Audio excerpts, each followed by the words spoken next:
Students, आज हम chapter 1 पढ़ेंगे आवर फैमिली, जो कौन सी क्लास का है? क्लास 4 का। तो आइए स्टार्ट करते हैं।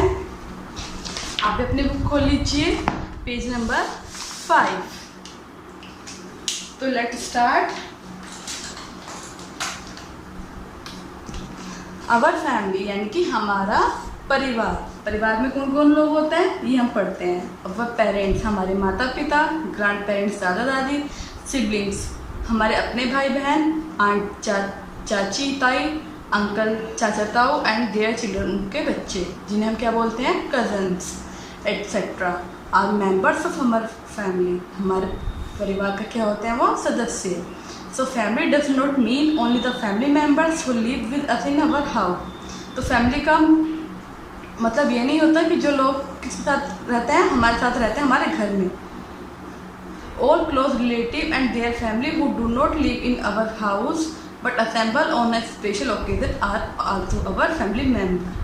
तो जो हमारे क्लोज रिलेटिव होते हैं या फिर जो हमारी फैमिली का हिस्सा होते हैं, बेशक वो हमारे साथ नहीं रहते, वो भी क्या होते हैं? हमारे फैमिली मेम्बर्स होते हैं। वो कब मिलते हैं, कब असेंबल, कब इकट्ठे होते हैं? स्पेशल ओकेजन पर। तो आइए हम पढ़ते हैं अ फैमिली ट्री। एक फैमिली का ट्री ये दिखा रखा, क्या होता है फैमिली का tree? A family tree is a flow chart. एक फ्लो चार्ट के रूप में होता है। That help us to understand the family relation. ये हमारी किस में हेल्प करता है? फैमिली के रिलेशन को अंडरस्टैंड करने में। Maternal relative are people who are related to us through our mother. Maternal relative उन्हें कहते हैं जो हमसे संबंधित होते हैं, हमसे रिलेटेड होते हैं। किधर के साइड से? हमारी मम्मी की साइड से, यानी कि जैसे हमारे मामा के बच्चे हो गए, मौसी के बच्चे हो गए, या नाना नानी, ये सब। And people who are related to us through our father. जो लोग हमारे पापा से संबंधित होते हैं, जो हमारे पापा से संबंधित रिश्तेदारी होती है, उनसे रिलेटेड जो लोग होते हैं उन्हें क्या बोलते हैं? Paternal relatives. इसमें हमारे ताऊ जी, इसमें हमारी बुआ, इसमें हमारे दादा दादी, ये सब लोग आते हैं। ये हमारा दिखा रखा मैटरनल फैमिली ट्री। इसमें क्या है? ग्रैंडफादर और ग्रैंड मदर। दोनों में ग्रैंडफादर ग्रैंड मदर होता है, लेकिन इसमें ग्रैंडफादर कौन होते हैं? नाना जी, और ग्रैंड मदर होती है नानी जी। अंकल मामा कौन होते हैं इसमें? अंकल कौन होते हैं इसमें? मामा। और आंट कौन होती है इसमें? मामी। और दूसरा रिलेशन क्या है इसमें? अंकल कौन होते हैं? मौसा। और आंट कौन होती है? मौसी। इनके बच्चे भी कजन्स कहलाते हैं और इनके बच्चे भी कजन्स कहलाते हैं। और बीच में कौन आया? हमारे मम्मी और पापा। उसमें कौन है? मैं, मेरी बहन और मेरा भाई। अब आता है हमारा पैटर्नल फैमिली ट्री, जिसमें कौन होते हैं? हमारे दादाजी और दादी जी। जिनको हम इंग्लिश में ग्रैंडफादर एंड ग्रैंड मदर बोलते हैं। फिर इसमें आते हैं हमारे अंकल, जो होते हैं हमारे ताऊ जी, और आंट हमारी ताई जी। और दूसरे रिलेशन क्या है इसमें? अंकल, जो हमारे होते हैं चाचा जी, और आंट हमारे चाची जी। और मेन रिलेशन क्या है इसमें? हमारे फादर और मदर का। अंकल ताऊ और आंट ताई दोनों के बच्चे क्या कहलाते हैं? कजन्स। और चाचा चाची के बच्चे क्या कहलाते हैं? कजन्स। और इसमें हम कहाँ आते हैं? यहाँ पर फादर और मदर के चिल्ड्रन नीचे आएंगे। मी, मैं, माई सिस्टर मेरी बहन, और माई ब्रदर मतलब मेरा भाई। तो आप सब इसको अपनी नोटबुक में ड्रॉ भी करेंगे ताकि आपको इजीली समझ आ सके। पूरा चैप्टर हमारा इससे ही बेस्ड है। अब हम पढ़ेंगे mother as a child. Mummy जब हमारी क्या थी? चाइल्ड, बच्ची थी। Our mother were also young someday. हमारी मम्मी भी क्या थी? एक टाइम पे यंग थी। These appearance and habit change with the age and time. उनके अपीयरेंस मतलब उनका फेस वगैरह, उनका स्वभाव वगैरह, और हैबिट मतलब आदतें चेंज होती रहती हैं। किसके साथ? एज, उम्र के साथ साथ और टाइम के साथ साथ।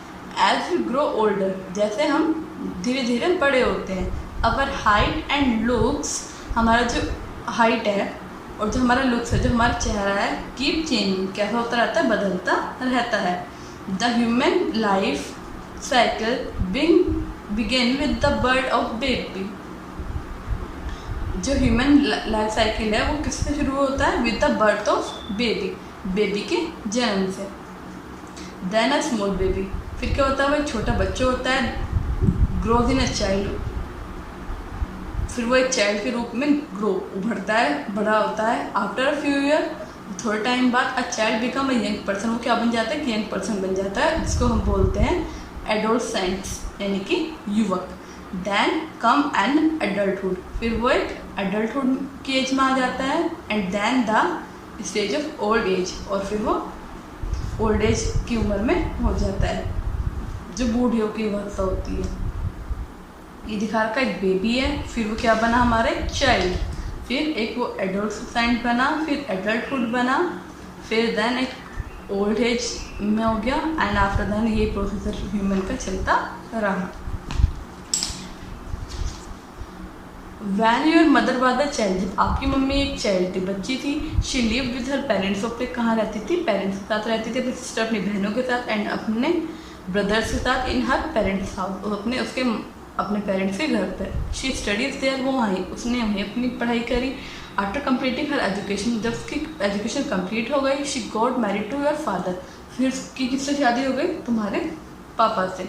After getting married to your father, शादी होने के बाद तुम्हारे पापा से, शी लेफ्ट हर होम, उसने अपना घर छोड़ दिया। And come to your father home, और अपने पति के घर यानी कि तुम्हारे पापा के घर वो आ गई। एंड सेटल देयर, वहीं पर वो सेटल हो गई। ये सब तो आप भी जानते होंगे। बिकमिंग अ मदर, अब वो माँ कैसे माँ बनने के अवस्था में कैसे वो पहुँची। Generally all girls get married when they grow up, generally सामान्यतः ये बात है कि जब लड़कियाँ बड़ी हो जाती हैं, उनकी क्या हो जाती है, शादी हो जाती है। Then they have babies and become mother, फिर वो क्या करती हैं, बेबीज़ को जन्म देती हैं और क्या कहलाती हैं, मदर, वो मदर बन जाती है। Where do babies come from, अब बेबीज़ कहाँ से आते हैं। अब babies develop in the body of the mother, जो बेबीज़ है कहाँ डेवलप होते हैं, अपनी मम्मा के बॉडीज़ में। It stays there for 9 month, वो वहाँ कितने टाइम के लिए स्टे रहते हैं, 9 मंथ्स के लिए। ड्यूरिंग दिस टाइम, इस समय के दौरान, the baby is feed through a tube port, इस समय के दौरान बेबी को खाना कैसे फीड होता है, एक ट्यूब होती है जिसको हम कोर्ड भी बोलते हैं, उसके थ्रू। That join the baby its mother, जो बेबी से भी जॉइंट होती है और उसकी मदर से भी। After completing 9 months in the mother body, baby take birth. 9 month complete होने के बाद में मदर की जो बॉडी है किसको बर्थ देती है, बेबी को। New born babies are smaller and delicate, जो छोटे नए बेबीज होते हैं वो क्या होते हैं, स्मॉल, छोटे होते हैं और डेलिकेट भी होते हैं। So they have to handled with great care, तो उन्हें बहुत ज़्यादा केयर की देखभाल की ज़रूरत होती है। Till they are 6 month old, जब वो 6 महीने के हो जाते हैं, they feed with mother milk, उनके क्या फीड किया जाता है, mother milk. The mother take care of all the needs of the baby, जब माँ है वो बच्चे की हर केयर का क्या रखती है, देखभाल रखती है, ध्यान रखती है। And protect it's all from all dangers, और जितने भी खतरे होते हैं उन्हें सुरक्षित रखती है। Where do babies of animal come from, अब नेक्स्ट क्वेश्चन क्या है हमारा कि जो एनिमल्स के बेबीज है वो कहाँ से आते हैं। There are numbers of animals who give birth to their babies just like human being, कुछ जो जानवर होते हैं वो ह्यूमन बीइंग की तरह ही अपने बेबीज को क्या देते हैं, जन्म देते हैं। Babies are born to female only, female animal only, babies केवल किन्हें होते हैं, जो एनिमल्स क्या होते हैं, फीमेल होते हैं। They feed there babies with their own milk, वो अपने बच्चे को कैसे फीड करती हैं, अपने खुद के मिल्क से। एग्जाम्पल ऑफ सच एनिमल्स, कुछ जानवर के एग्जाम्पल्स क्या हैं, dog, cat, horses, lion, elephant, goat, cow, sheep and deer. ये लिखा रखा है। डॉग के बेबी को क्या बोलते हैं, पपी, कैट के बेबी को क्या बोलते हैं, किटन, एंड काउ के बेटी को क्या बोलते हैं, कफ। अब नेक्स्ट पेज टर्न करते हैं, इसको पढ़ते हैं। There are animal that lay egg, अब यहाँ पर कुछ जानवर क्या हैं जो क्या देते हैं, अंडे। The egg hatch after few days, कुछ टाइम बाद जो अंडा है वो क्या हो जाता है, हैच हो जाता है, यानी कि टूट जाता है। आफ्टर अ फ्यू डेज, फिर उसके कुछ दिन में क्या होता है, एक यंग वंस कम आउट, एक यंग वंस इसमें से बाहर आता है। ऑल बर्ड्स, ये सभी पक्षी क्या देते हैं, एग्स देते हैं, जैसे कि लिजर्ड, छिपकली, क्रोकोडाइल, मगरमच्छ, फॉक्स, मेंढक, स्नेक्स, सांप, ये सब क्या देते हैं, एग दिखा रखा है, बर्ड दिखा रखी है, फॉक्स दिखा रखा है और स्नेक दिखा रखा है। अब आता है adoption and foster parents. The member of family are related to each other either by birth, marriage और एडॉप्शन।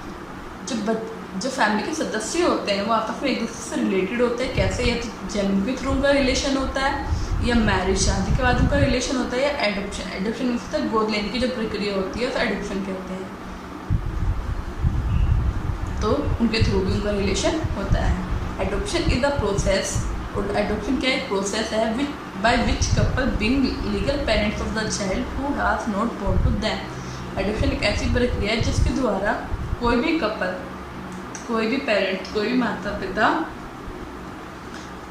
बन सकता है किसी उस बच्चे का जिसने उनको जन्म नहीं दिया, उस बच्चे को उन्होंने जन्म नहीं दिया, उनका लीगल पेरेंट्स, मतलब लीगल प्रोसीजर के थ्रू उनका पेरेंट्स वो बना जा सकता है। When a couple adopt a child, जब एक कपल एक चाइल्ड को क्या करता है, एडॉप्ट करते हैं, गोद लेते हैं, the child become a member of their family, तो इस चाइल्ड होता है उनकी फैमिली का मेंबर बन जाता है। They bring up the adopted child as their own, वो उसका पालन पोषण उसी प्रकार करते हैं जैसे वो खुद के बच्चे का करते हैं। And give all love and care, उसे सब प्यार देते हैं, उसकी पूरी देखभाल करते हैं। ही नीड फ्रॉम द फैमिली, और उसे सब वो चीज़ें मिलती हैं जो उसे एक फैमिली को चाहिए होती हैं। There are few reason for a couple to adopt a child. अब आपके मन में ये क्वेश्चन उठ रहा होगा कि जो कपल है वो पेरेंट्स बनने के लिए मतलब चाइल्ड को अडॉप्ट क्यों करते हैं, couples who do not have their own child, couples के अपने कोई चाइल्ड नहीं होता, इसलिए वो दूसरे को क्या करते हैं, अडॉप्ट करते हैं। Some people adopt the child who have lost their child in any natural disaster, कुछ लोग इसलिए चाइल्ड को अडॉप्ट करते हैं क्योंकि उन्होंने अपने बेबी को या अपने चाइल्ड को खो दिया होता है किसी नेचुरल डिजास्टर में, किसी प्राकृतिक आपदा में। अब एक टॉपिक हो रहा है यहाँ पे फोस्टर पेरेंट्स का।